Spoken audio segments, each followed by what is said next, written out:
ભગવાનનું સ્વરૂપ અક્ષરધામ સહિત વિરાજે છે. સ્વામિનારાયણ હરે સંવત 1876 ચૈત્ર વદી ચતુર્થીને દિવસ સાંજને સમય શ્રીજી મહારાજ શ્રી ગઢડા મધ્યે દાદા ખાચરના દરબારમાં આથમણે દ્વાર મેળીની આગળ ઓટા ઉપર ઢોલિયો ઢરાવીને વિરાજમાન હતા ને ધોરો ખેસ પહેર્યો હતો ને ધોરી ચાદર ઓઢી હતી અને માથે દોરો ફેંટો બાંધ્યો હતો ને પોતાના મુખારવિંદની આગળ મુનિ તથા દેશ દેશના હરિભક્તની સભા ભરાઈને બેઠી હતી ને મુક્તાનંદ સ્વામી આદિક સાધુ વાજિંત્ર વજાડીને કીર્તન ગાતા હતા. પછી શ્રીજી મહારાજ બોલ્યા છે, હવે કીર્તન ભક્તિની સમાપ્તિ કરીને માહોમાહી પ્રશ્ન ઉત્તર કરો. પછી સોમલેખ આચાર્યે પ્રશ્ન પૂછ્યો છે, ભગવાન પોતાના ભક્તના સર્વે અપરાધ માફ કરે છે, પણ એવો કયો અપરાધ છે જે ભગવાન માફ ન કરે? ત્યારે શ્રીજી મહારાજ બોલ્યા છે, બીજા સર્વે અપરાધ માફ કરે છે, પણ ભગવાનના ભક્તોનો દ્રોહ કરે એ અપરાધને ભગવાન માફ નથી કરતા. માટે ભગવાનના ભક્તનો કોઈ પ્રકારે દ્રોહ કરવો નહીં. અને વળી ભગવાનના સર્વે અપરાધ થકી જે ભગવાનના આકારનું ખંડન કરવું એ મોટો અપરાધ છે. તે માટે એ અપરાધ તો ક્યારેય પણ કરવો નહીં. અને એ અપરાધ કરે તો એને પંચ મહાપાપ કરતાં પણ અધિક પાપ લાગે છે. અને ભગવાન તો સદા સાકાર મૂર્તિ છે, તેને જે નિરાકાર સમજવા એ જ ભગવાનના આકારનું ખંડન કર્યું કહેવાય છે. અને પુરુષોત્તમ એવા જે ભગવાન તે જે તે કોટી સૂર્ય ચંદ્ર સરખું તેજોમય એવું પોતાનું અક્ષરધામ તેને વિશે સદા દિવ્યાકાર થકા વિરાજમાન છે. અને બ્રહ્મરૂપ એવા જે અનંતકોટી મુક્ત તેમણે સેવા છે ચરણકમર જેના એવા છે. અને પરબ્રહ્મ પુરુષોત્તમ એવા જે એ ભગવાન તે જ પોતે કૃપાએ કરીને જીવના કલ્યાણને અર્થે પૃથ્વીને વિશે પ્રગટ થાય છે. ત્યારે જે જે તત્વનો અંગીકાર કરે છે તે સર્વે તત્વ બ્રહ્મરૂપ છે. કાંજે રામ કૃષ્ણાદિક અવતારને વિશે સ્થૂલ સૂક્ષ્મ અને કારણ એ ત્રણ દેહ તથા જાગ્રત સ્વપ્ન અને સુષુપ્તિ એ ત્રણ અવસ્થા તે જણાય છે.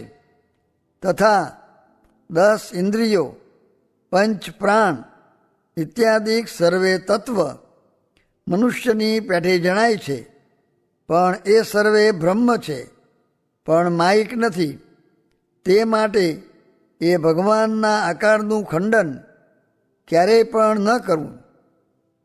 પછી માત્રે દાદલે પ્રશ્ન પૂછ્યો છે, ઈર્ષાનું શું રૂપ છે? ત્યારે શ્રીજી મહારાજ બોલ્યા છે, જેની ઉપર જેને ઈર્ષા હોય તેનું રૂડું થાય ત્યારે તેથી ખમાય નહીં, અને તેનું ભૂંડું થાય ત્યારે રાજી થાય. એ ઈર્ષાનું લક્ષણ છે.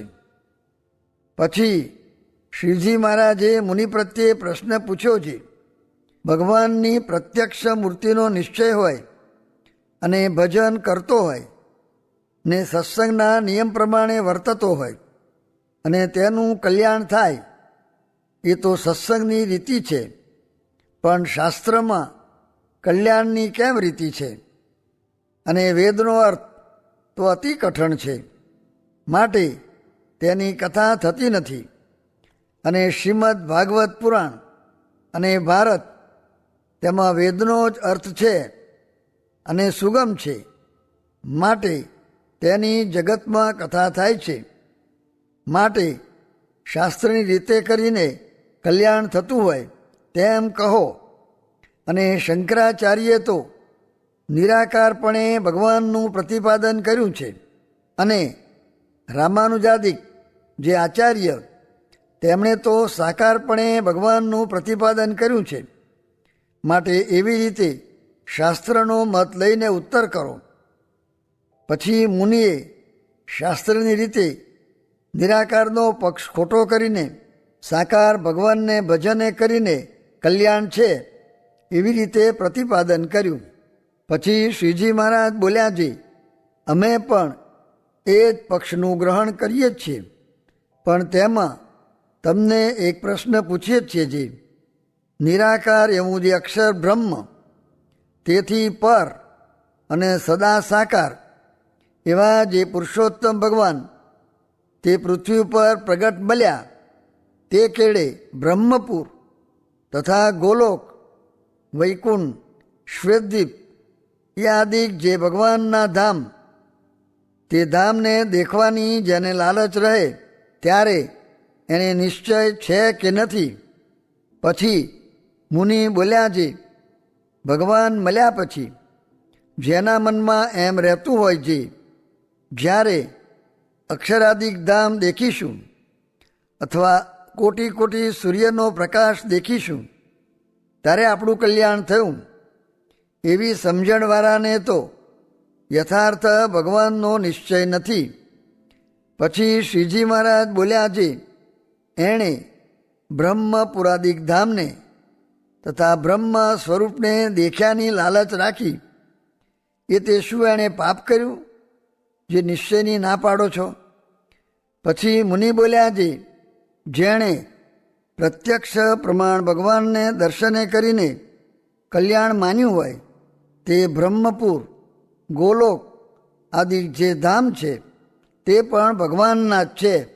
માટે તેની પણ અરુચિ શા સારું રાખે, પણ ભગવાન વિના એને ઈચ્છે નહીં. પછી શ્રીજી મહારાજ બોલ્યા છે, તે ધામ અને તે ધામને વિશે રહ્યા જે પાર્ષદ તે તો ચૈતન્ય મૂર્તિ છે ને માયા પર છે.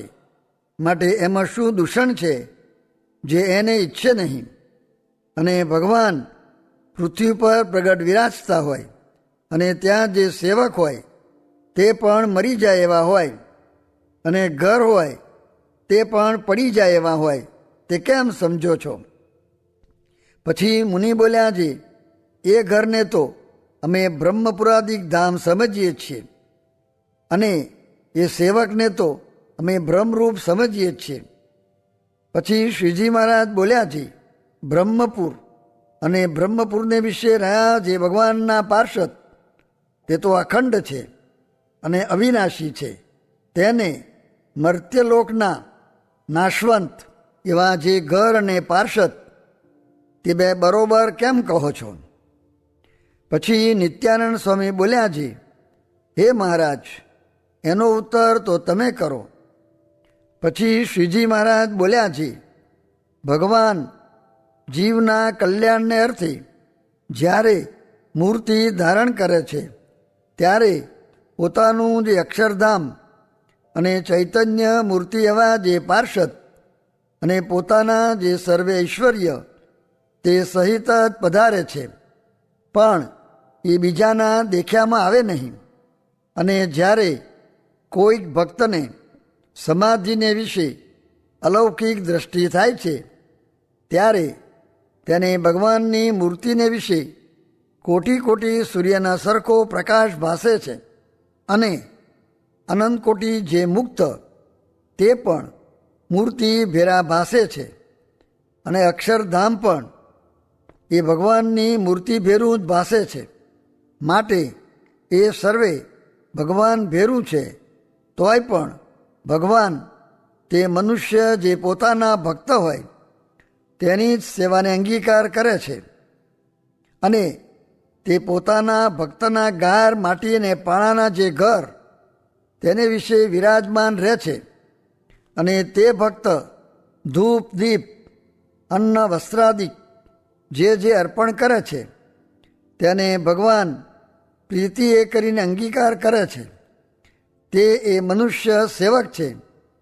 તેને દિવ્ય રૂપ પાર્ષદભેરા ભેરવવા વાસ્તે કરે છે. અને જે ભક્તજન જે વસ્તુ ભગવાનને અર્પણ કરે છે તે વસ્તુ ભગવાનના ધામને વિશે દિવ્ય રૂપ થાય છે અને તે ભક્ત દિવ્ય રૂપ થઈને તેને પામે છે. માટે એવું અચર અખંડ સુખ ભક્તજનને પમાડવાને અર્થે ભગવાન જે તે મનુષ્ય એવા જે પોતાના ભક્તજન તેની સર્વે સેવાને અંગીકાર કરે છે. માટે ભગવાનના ભક્તને ભગવાનનું સ્વરૂપ અક્ષરધામ સહિત પૃથ્વી ઉપર વિરાજમાન છે એમ સમજવું અને બીજા આગળ પણ એવી રીતે વાર્તા કરવી. ઇતિ વચનામૃતમ. એવી રીતે ગઢડા પ્રથમ પ્રકરણનું 71મું વચનામૃત જે તે થયું. મોહામોહ મિલે નિજ પ્રીતમ કૌન પતિયાર કરે પતિયાસે. તેમાં શું કહ્યું છે? કાગળના લખનારા મળ્યા તે પછી કાગળનું શું કામ? તેમાં આપણને પ્રગટ સંત મળ્યા છે, હવે શું બાકી રહ્યું? સ્વામિનારાયણ સ્વામીએ વાત કરી છે, મારો દેહ 25 વર્ષ થયા આવરદા વિના રહ્યો છે. તે શા સારું છે? મુમુક્ષુના રૂડાને અર્થે રહ્યો છે ને મહારાજનું સ્વરૂપ સમજાવવું પડે તે સારું અમને રાખ્યા છે.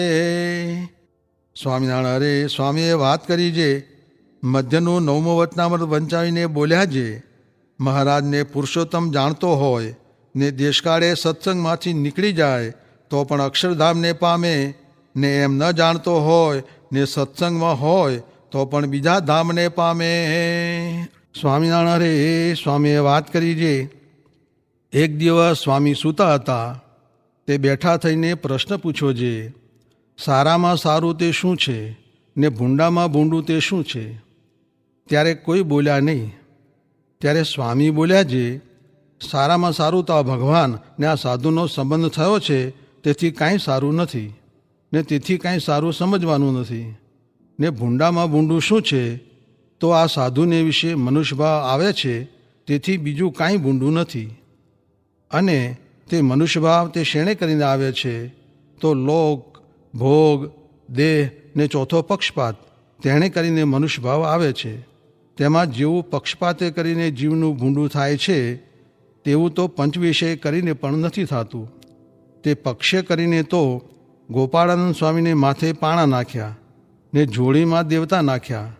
તે દેવતાના કાઢનાર અહીં બેઠા છે એમ કહીને વળી બોલ્યા છે, એવો સંસ્કાર તો અમારે માથે ઘણો થયો છે, તે મુખ થકી કહેવાય નહીં. ને એવા અવળા પક્ષે કરીને મોટા સાધુના અવગુણ લીધા છે, તેણે કરીને તો ભૂતની યોનિને પામ્યા છે. અને વળી કોઈ હશે તે પણ પામશે. ને તે પાપે કરીને ખાવી વિષ્ટા ને પીવી લઘુશંકા એવા દુઃખને ભોગવે છે, પણ સુખ તો ક્યાંય થાય નહીં. સ્વામિનારાયણ હરે સ્વામીએ વાત કરી છે, લાખ મણ લોઢાની લોઢી દગાવી હોય તે ઉપર 100 ઘડા પાણી રેડે ટાળી પડે નહીં. એ તો ગંગાના ધરામાં નાખે તો ટાળી થાય. તેમ આ સમાગમ ધરા જેવો છે ને હાલમાં કલ્યાણ થાય છે.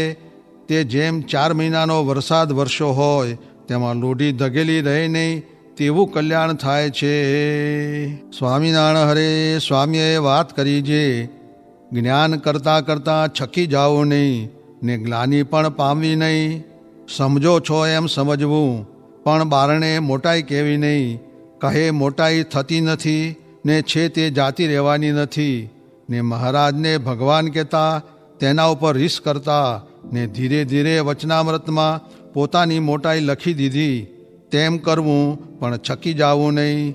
ને વચન માનવું તે ચડતી વાત હોય તે માનવી, પણ ઉતરતું વચન માનવું નહીં. તે ઉપર નિત્યાનંદ સ્વામીએ મહારાજની સાથે 7 દિવસ સુધી ટક્કર લીધી તે વાત કરી.